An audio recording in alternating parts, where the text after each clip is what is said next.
I do also want to thank our program sponsor, National Grid.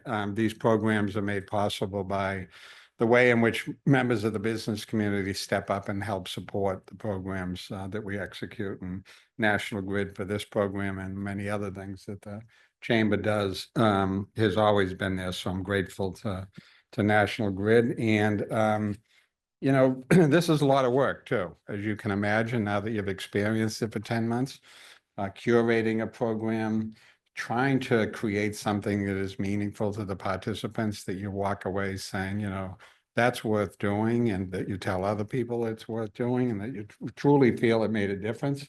It's not something that isn't done with a lot of intentionality and a lot of thought. And I want to thank Erin and Colin for their work and putting it all together. They've really, over the past few years, just continued every year to elevate the program and its offerings. So please join us.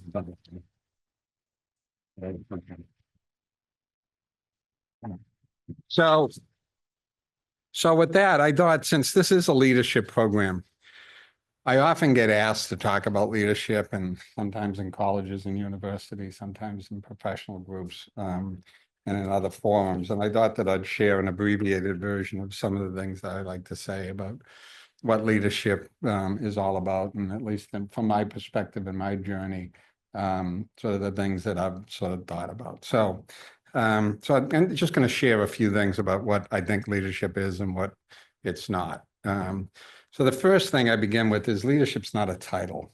Many times I think people think that, they get into a seat or they get into an office or they get a title and suddenly they're a leader. I don't think you have to wait at all for that to happen to become or be a leader. And in fact, I would encourage you to not wait for titles and not really get overly consumed by that. I think leadership is, when you're in a professional organization in particular, is the willingness and ability to demonstrate initiative and seize the moment when it's time to kind of step up and say, this is what should be done in this situation. I understand what we're trying to achieve here, and just seize initiative, and others around you will see that that's going on. I think too that even absent a title, that people sometimes sort of think, well, I'm just lowly this, I'm just a mid-level that, or whatever particular position people are in. But that does not stop you from being what I think of as an influencer, and that's a form of leadership. Sometimes I'll think about it as I'll assemble my staff, knowing fully that people are going to leave the room and react to the things that are said. And you all do that, right? You talk to each other and you influence other people's thoughts. And you can either say, that was a bunch of crap, or, you know what, there's something in the words that she said or he said. So you're an influencer in reactions to things. You're an influencer on the culture of the organization. You're an influencer on the way people treat each other in the organization. And sometimes you just have to step up, regardless of what your title is, and say, you know what, the way you treated her is not right. That's what leadership is. Leadership's a choice as well. And it's your choice. And leadership, in my mind, there's forms of leadership. There's many forms of leadership, but leadership in its strongest form is legitimate leadership. And let me tell you what I mean. The choices you make each and every day, whether to demonstrate that initiative or to demonstrate sort of your role as an influencer in an organization, is something people watch. You're all watching other people. You're all watching your colleagues and how they behave in the workplace. So too your supervisors and their bosses, so too supervisors and bosses in other departments. People are watching. Your coworkers are watching. And you know what I mean? So it's a choice to decide to lead. And then what elevates it into sort of whether it's legitimate or not is that moment in which there's a project, there's an assignment, there's a promotion that comes up. And what happens in an organization? What happens is people judge, was that legitimate? Did she deserve that? Your coworkers judge that. Supervisors and bosses in other departments judge that, and certainly your boss judges that. So leadership is a choice you make within an organization, and it's a choice that enables you to achieve legitimacy of being chosen as a leader, whether it's for a task or whether it's for a job as well. And the last thing I'd say about leadership, what comes with it, particularly if you're, given certain skills and talents and achieve some position of leadership, leadership's an obligation. It's an obligation in the workplace. It's an obligation in the field or the industry that you're in. And it's an obligation in society and in the community that we all live in. I've seen leaders who are very good at making their company successful. But, they choose, and that's okay. They choose not necessarily to be a leader in their field or their career, whether it's law or finance or whatever it is. But being a leader in the industry and in the chosen profession is also important as well. So, it starts at the workplace and how successful an industry of a company is, and what the culture of that is, and all that goes into leadership.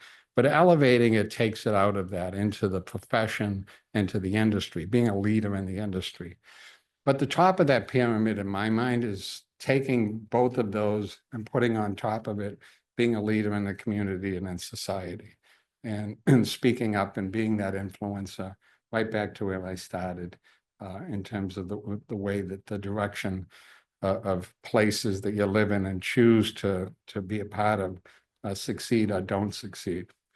So I'll begin where I started, which is that, someone said he should go to this program. Someone said she should go to this program. So you've already demonstrated something that says that, these are leaders in our community. And, you're leaders right now in the Boston and the Massachusetts community. So I want to thank you for that. And I want to thank you for what you will do, not so for what you haven't already done, because this is a place that we at the Chamber come into work every day to help our region succeed as the best place for all businesses and all people to thrive. And we, the 30 some odd people on my staff, don't do that. You're the ones that actually do it. We just create the circumstances and facilitate and enable the businesses and the people in them to do it. So congratulations on making it through the 10 months. Congratulations on what you have done to be here and what you will do. And I will close by turning it over to Aaron, who will facilitate the rest of the program. Thank you.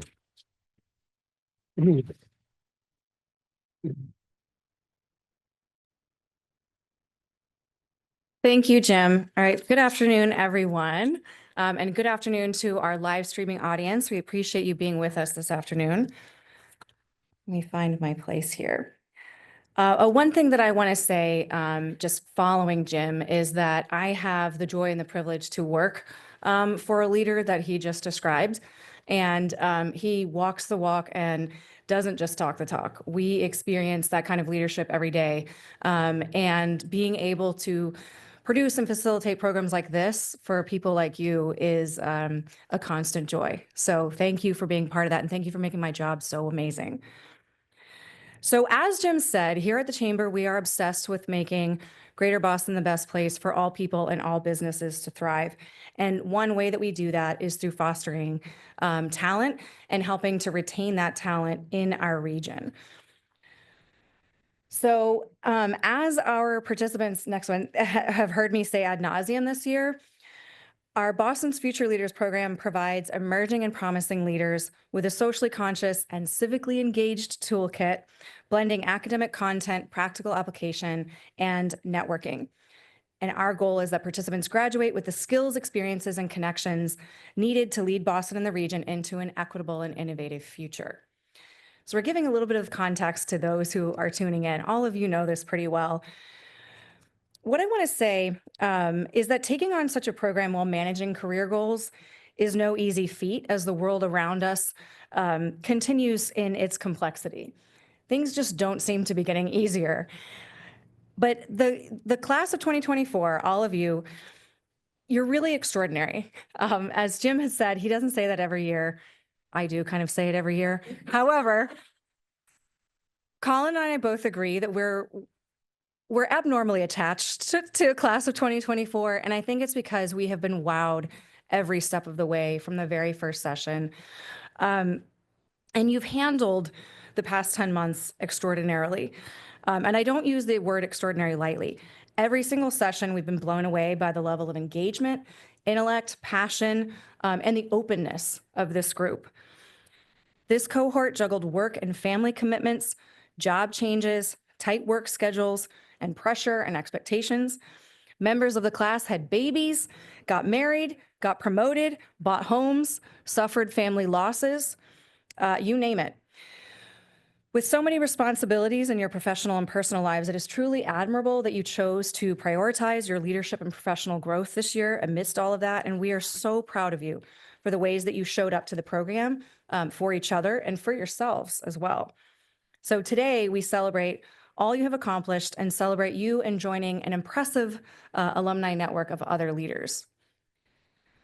So with this being our last session, and for our supporters tuning in, let's recap the BFL journey before we go to our keynote speaker. So back at orientation in March, I shared this pyramid of BFL competencies, which are qualities that we help you foster and strengthen through a carefully designed curriculum. We hope you'll take the skills that you learned and go forward to build a better Commonwealth by not only activating talent in an inclusive, equitable, and collaborative way, but by doing it in your own authentic leadership style. We are proud of the curriculum and the experience for all of you that we have honed over the past 18 years. It's hard to believe that we've been running BFL for that long. As we said in our earlier session today, we are very responsive to your feedback, and the curriculum has morphed and changed as a result of what our participants are telling us. But what makes Chamber L&D programs unique are the three core components that you've heard me say many times: the academic content, practical application. I think you have to advance. There's some animations. There we go. There's one more. There we go. The academic content, the practical application, social capital. So in a nutshell, BFL is about equipping participants with the leadership frameworks, the skills, the goals, and the connections to help you refine your vision for your career and for the region. So let's just take a moment to talk about the amount of work and time that you've put into this program while balancing your personal and professional responsibilities.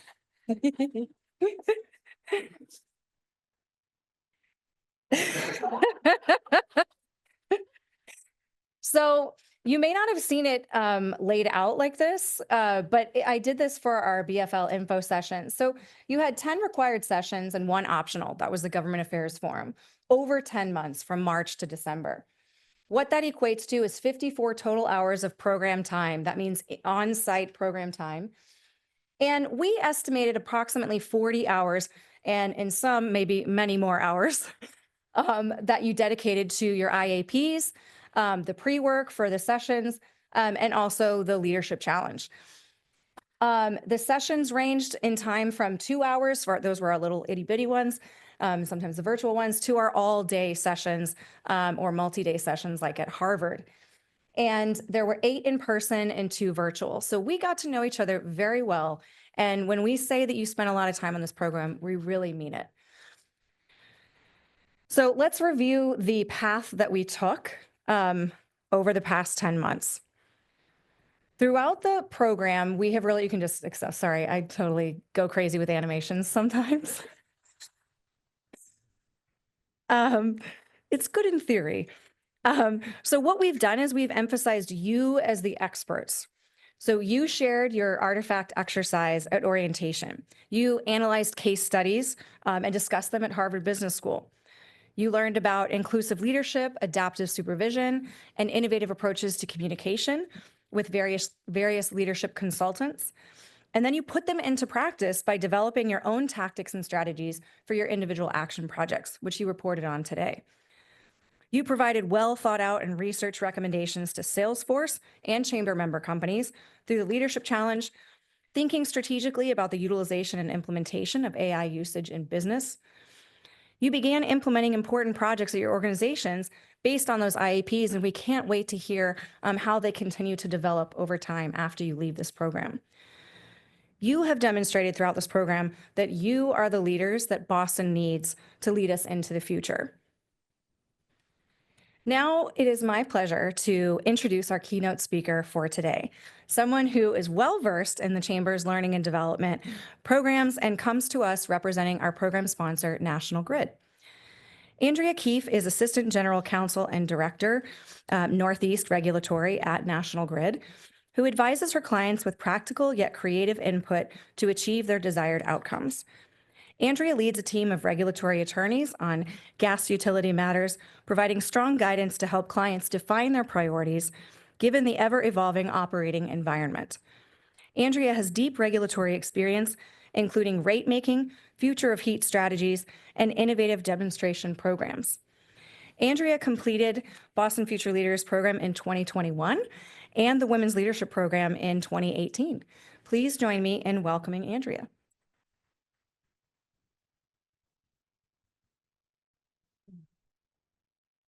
Good afternoon, everyone.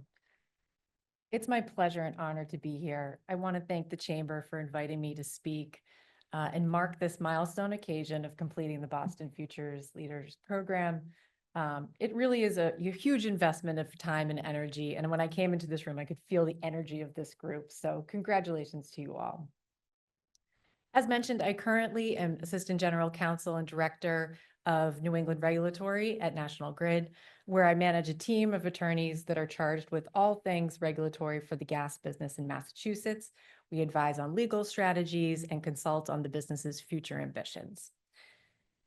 I completed this program 3 years ago, post-COVID. I think we were all a little tired. We didn't have as much in person as you guys did, unfortunately. But the time I spent with my group was invaluable. I learned so much from my peers, and it was just a great time to work on my skills and strengthen my development. One of the most memorable sessions I had, I'm not sure if you guys had it too, was at the Harvard Business School, where one of the professors did a session on authenticity and vulnerability. Yes, oh God, it still sticks out in my mind. The peering of you and a colleague sharing some intimate moment. Yes, everyone's nodding, good. That was terrifying. And I remember it very vividly, but the impact was so striking, right? Sharing that vulnerability and authenticity builds such a foundation of trust for your leadership. So that one just sticks out in my mind. And I hope you also enjoyed that session and others that you've had through your program.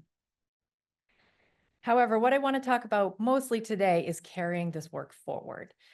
This has been a great basis for it, but I want to share a few strategies in the last couple of years that I've used that have really served me well. So I've been with National Grid for 13 years. And I can definitely say that the pace of change is incredible right now.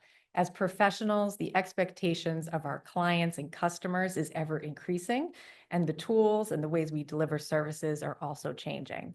So in this constant state of flux and demand, it's very easy to fall back on the way we've always done things, right? The routines take over, the meetings are on the schedule, and we just get things done without really stepping back and deciding if we're going in the right direction.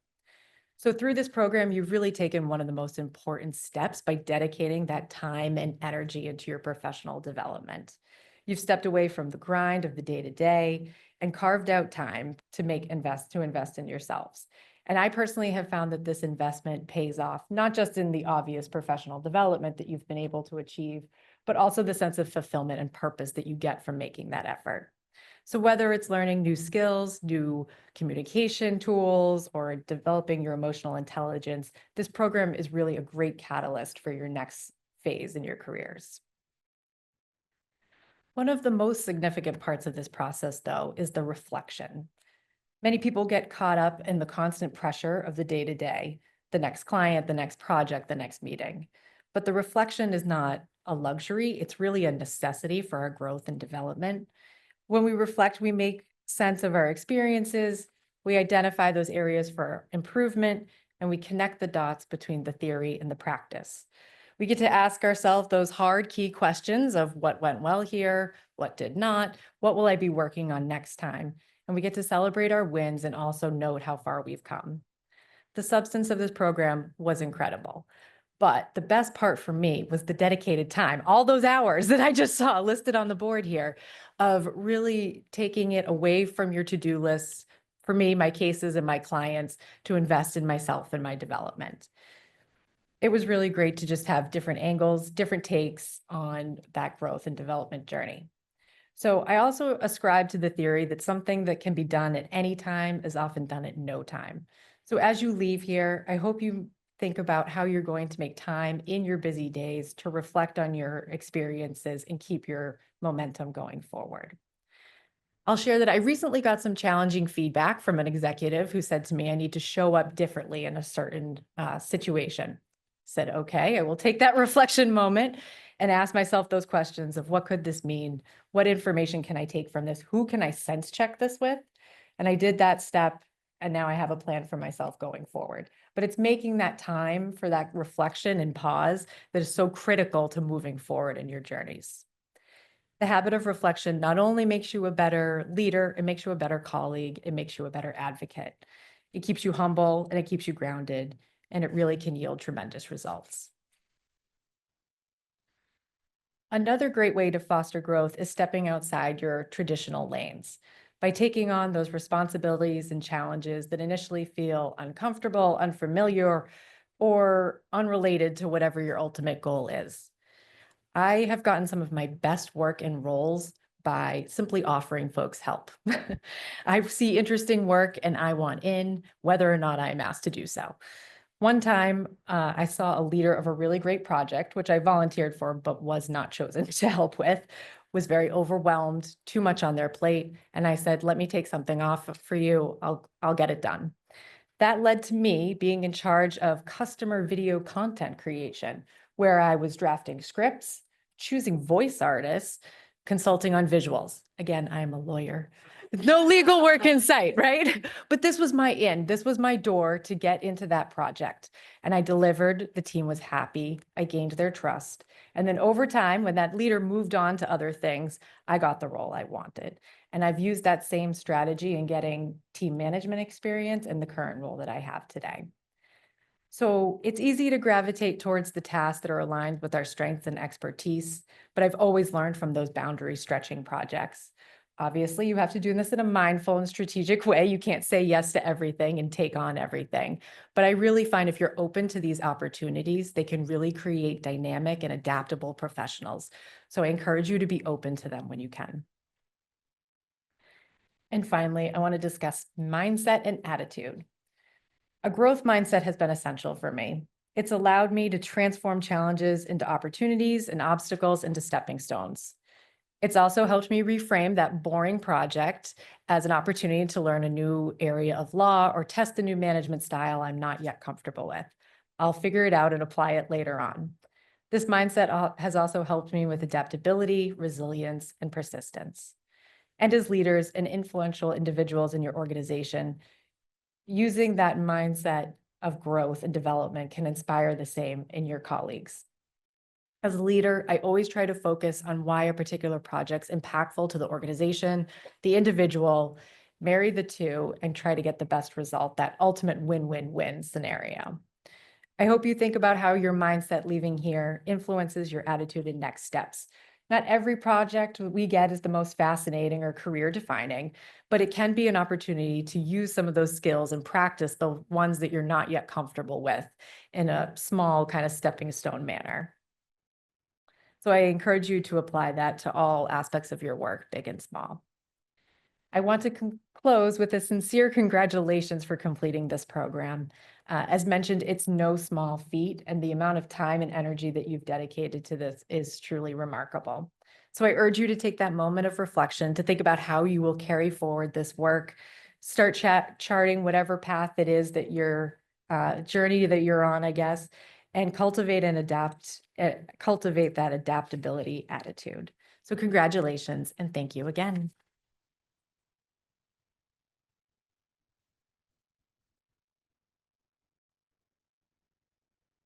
Thank you so much, Andrea. It really means a lot to hear from a keynote speaker who's been there. So thank you for the inspirational words and really giving the participants from this class a sense of what they have to look forward to and really a model for moving forward. So we've already seen the next slide. And now I am pleased to introduce Ben Stewart, the Chamber's VP of Finance and Technology, who is a BFL grad himself and a judge for this year's Leadership Challenge, and he will make the official announcement. Thank you. Thank you. Hello, everyone. Before I get into who won, I do want to just say I did this in 2019, I want to say. And the program you're going through now is really like a world away from the program I did. And I think you really benefited from that. We didn't do any of this stuff, which I will note there was a lot less homework. So maybe I benefited from that. But I could tell by the energy in the room when you were all presenting that there's like a something to this program that wasn't there when I did it. And I think is like a huge value. Hopefully you're talking to, your colleagues about how great this program is and getting people in for our upcoming recruitment, plug. But it really just has changed so much since I did it for the better. And that's credit to Erin and Colin for all the work they put in. And special shout out to Colin for waving that white piece of paper while all of you are going over your time. I noticed points were taken away for going over time. Okay, so I'm completely off script here. Hold on one second.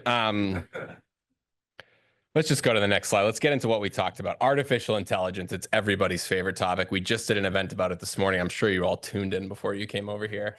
So the challenge for this year was sort of embracing Salesforce's key, what do they call them? Core values. That was it.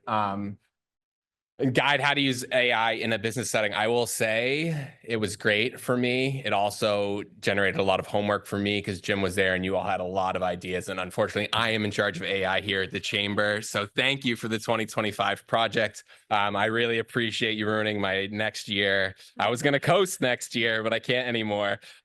Special shout out to Hannah from Salesforce and Trupti from Slalom, who were the guests of the charrette. Word I'd never heard before I did this. We loved all of your presentations. However, we had to pick a winner, and a winner we picked. And the winner is, next slide, hit him with it. Oh, there's an animation. Team 8. Oh, so good. Oh, Team 8 for the victory.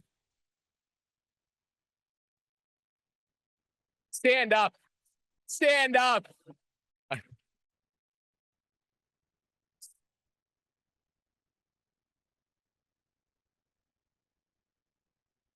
All right. You are the proud winners of absolutely nothing but bragging rights. I hope you really enjoy that. You can all have an extra beer later on the Chamber. We really did enjoy all the recommendations that came from all the presentations. Team 8 hit on a couple of things that we really thought pushed them over the finish line. One was they really used Salesforce core values, which is a great selling point. Always suck up to the sponsor is the lesson there. They also had a focus on Boston businesses and built in that idea of building organizational trust around AI, making sure there's guardrails in place so you can safely use it but effectively use it.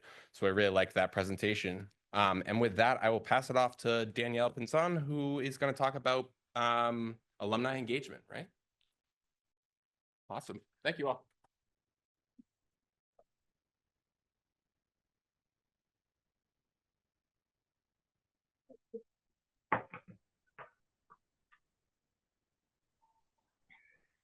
Good evening, everybody. I know y'all could do better than that. I saw y'all when I walked up in here. Good evening, everybody. Y'all are graduating. Put some life behind it. Hi, I am Danielle Pinson. Thank you for the razzle dazzle back there, Pinson. I am a BFL 2022 graduate and a member of the Chamber's Learning and Development Advisory Committee. And I'm glad to be here with you all. Congratulations on completing the program. I know back in March, you guys were probably like, Geez, Louise, it's about to be a long 10 months. We got to go to Harvard 3 times. We have to meet every month. But it truly does go by really fast. And you build some really, really great, long lasting relationships with your cohort members. So I'm here to talk about that aspect of the program. As Jim said, and as Erin outlined, the social capital aspect of Boston Future Leaders. Does she have more of this anywhere else? Do I have more what? What was I gonna say? That just threw me off. I was like, huh? So anyway, I work for PNC Bank. I am the Assistant Vice President of Client and Community Relations. Primarily what that means is that I oversee our charitable giving program, our employee volunteer program, and our client engagement initiatives through the Office of the Regional President. And I have the pleasure of working right behind this building. So it was a 2-second walk to get here. So thank you for having me, Erin. Again, I'm here to speak about the social capital aspect of the program. And Jim talked about the leadership journey in terms of using this really pragmatically, but I'm talking about the ancillary piece. Again, you guys have connected. How many of you are there?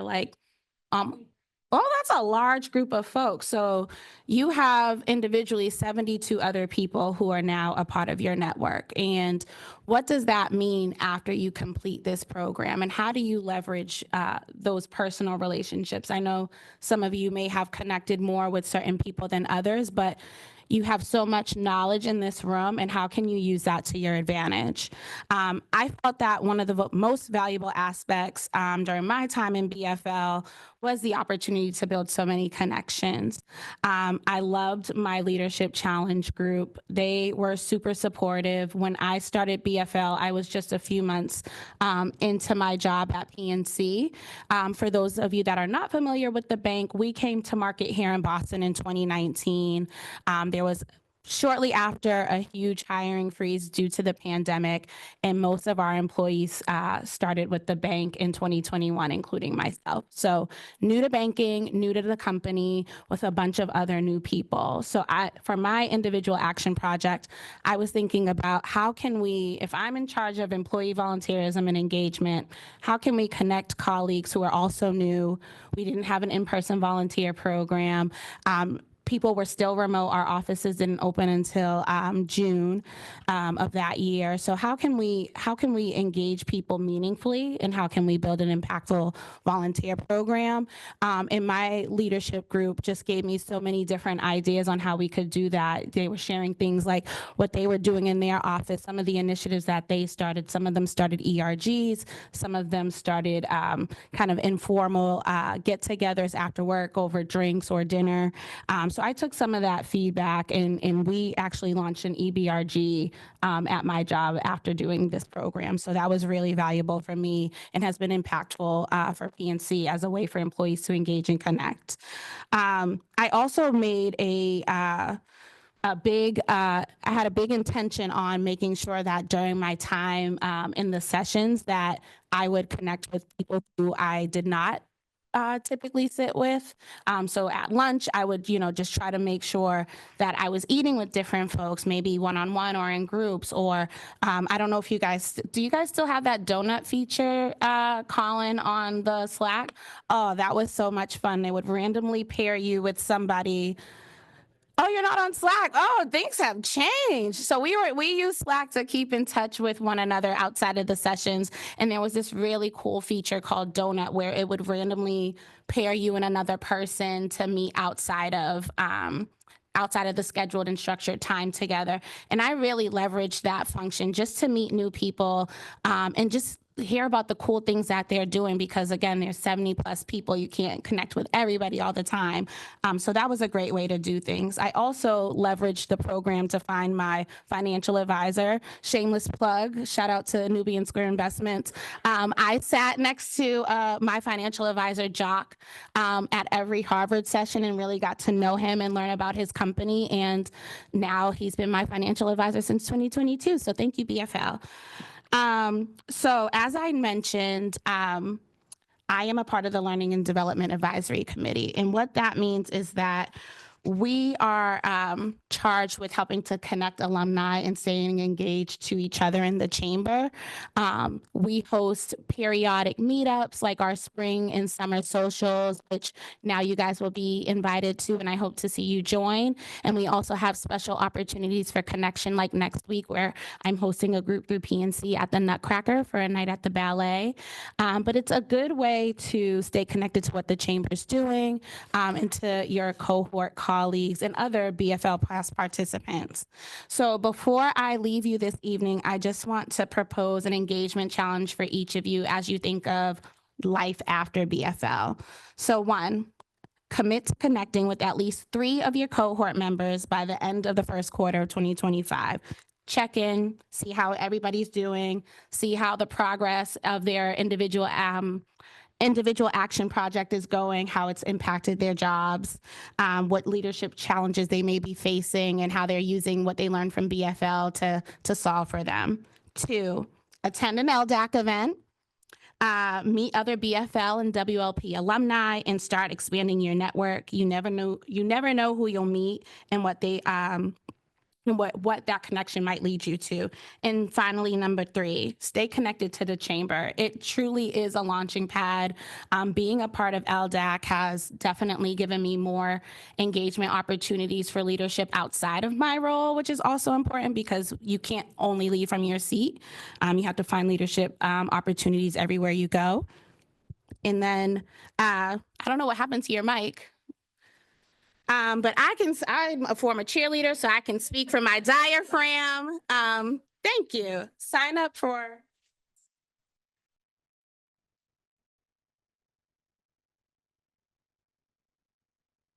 Sign up for their e-newsletter so that you can stay abreast of all of the multitude of events that they have going on. They have a wealth of resources to help you grow and succeed. And so again, congratulations. I'm really excited to see how each of you usher Boston forward through your new leadership journeys. Thank you.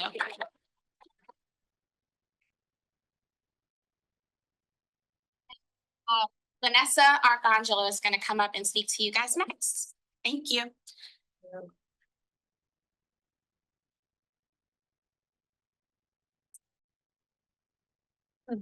Extra.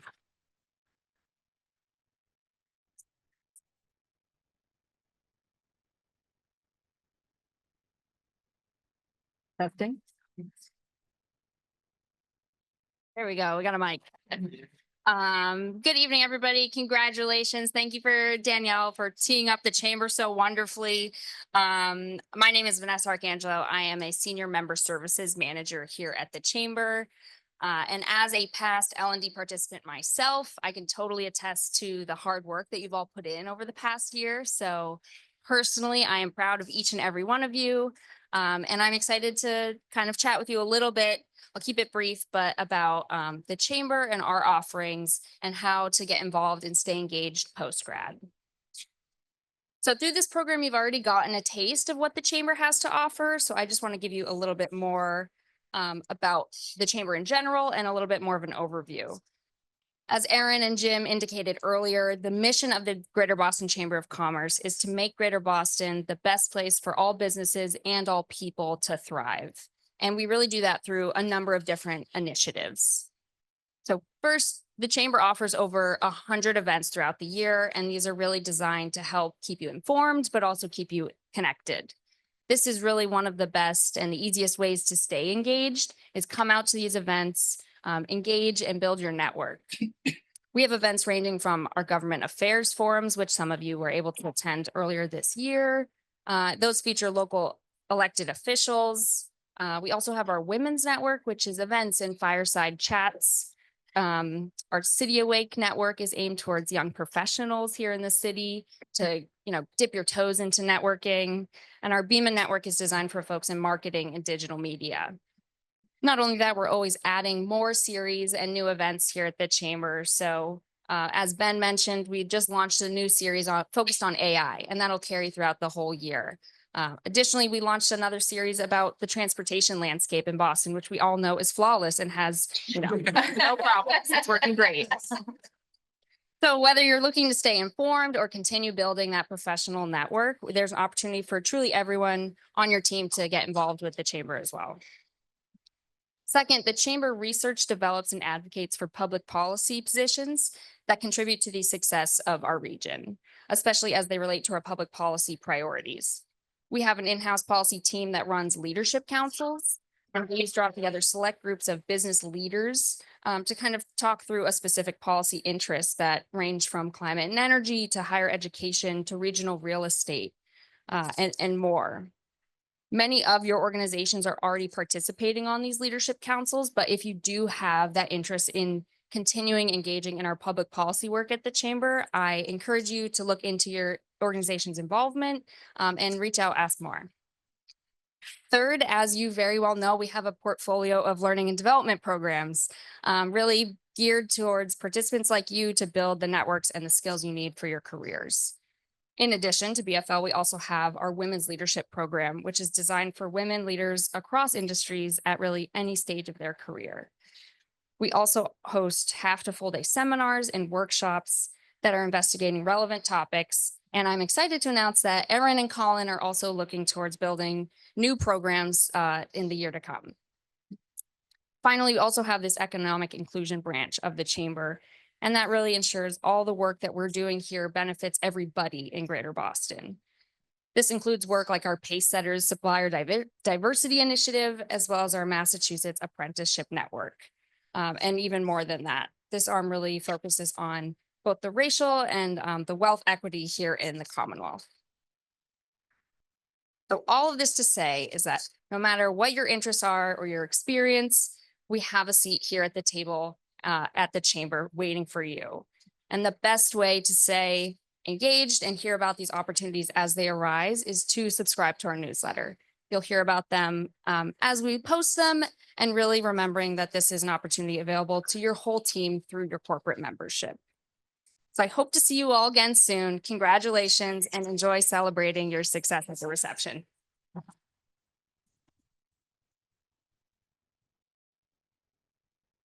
And now we're going to pass it off to Colin to come over to the podium.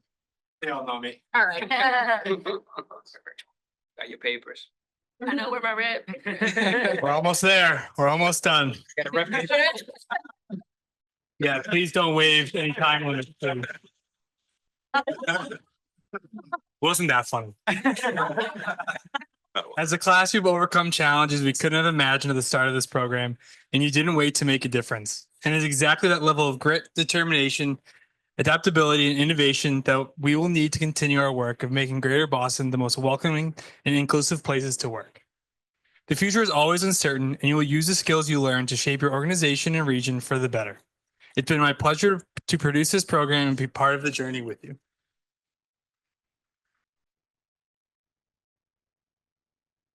You may have seen our digital content creator, Abigail, around with the camera at the Leadership Challenge.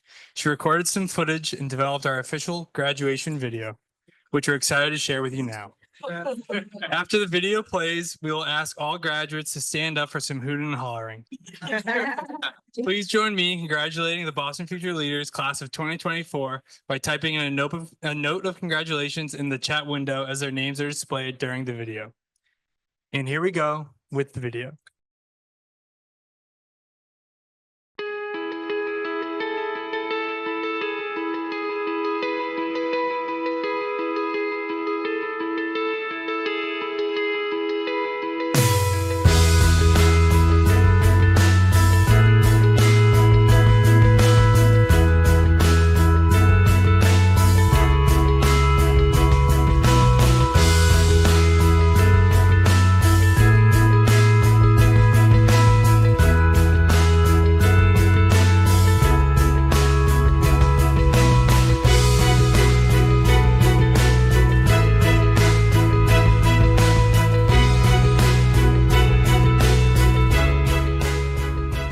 We're excited to have you join us as BFL alums. And we're even more excited to see how the connection you formed with each other is going to have a greater impact on the region in the future.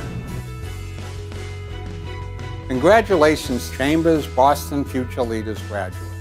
I'm Jim Rooney, President and CEO of the Greater Boston Chamber of Commerce. Boston's Future Leaders is a pillar of the Chamber's efforts to support and invest in our young professionals community. This is how we fulfill our commitment to uplift our region's emerging leaders. You are our future. You are building the next chapter of the Chamber, the city, and the Commonwealth. Now, as you return to your workplace with new connections, experiences, and expertise, remember to utilize your powerful leadership skills to advance your workplace and the broader business community. Find opportunities to demonstrate initiative when faced with challenges. Collaborate with your colleagues across industries and sectors, and ensure that the future of our commerce in this region is inclusive and diverse.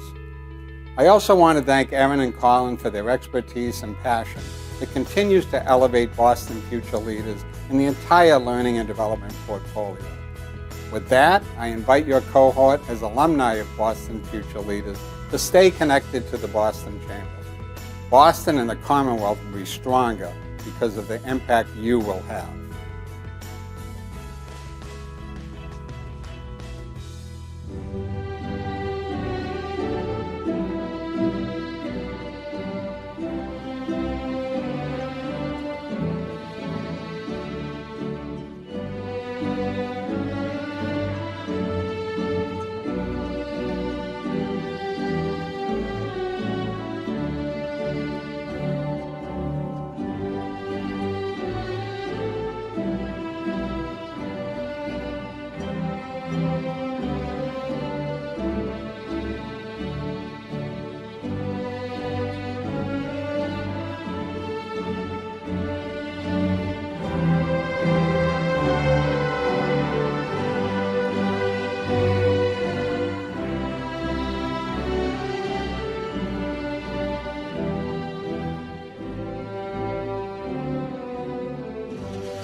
All right, so I loved the hooting and hollering, but let's have one more, and I want all of you to stand. So we don't have a stage, but you can all stand up for us to clap and hoot and holler one more time.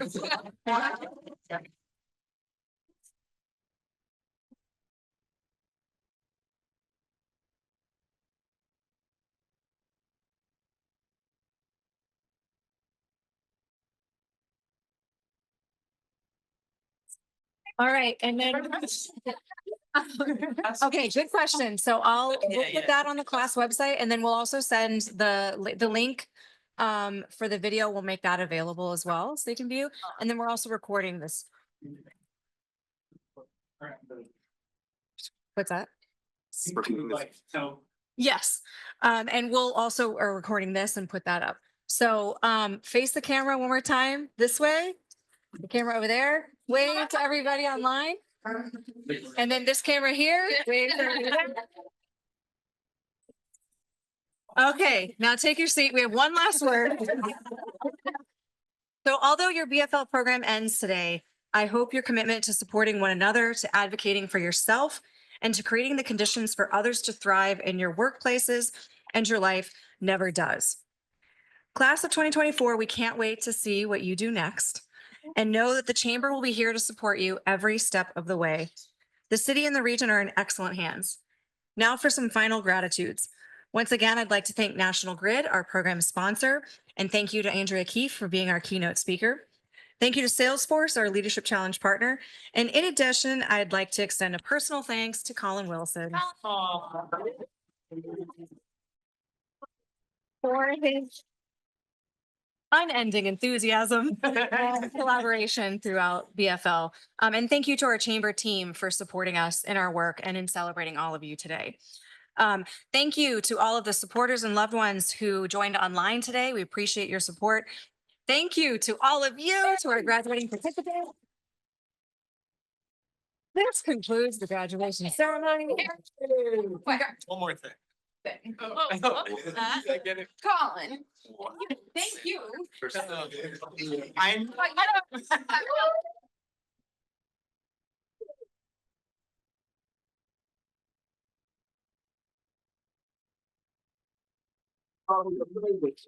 Been a tremendous amount of work to put together a program like this. Anyone who works in learning development knows that. So thank you both. You've been amazing. We love you. Thank you. Thank you. Congratulations one more time. We love you. Drinks are in the back. We have some very light bites out in the foyer. We're gonna move these chairs around so we have a little more breathing space. And now it's time to party.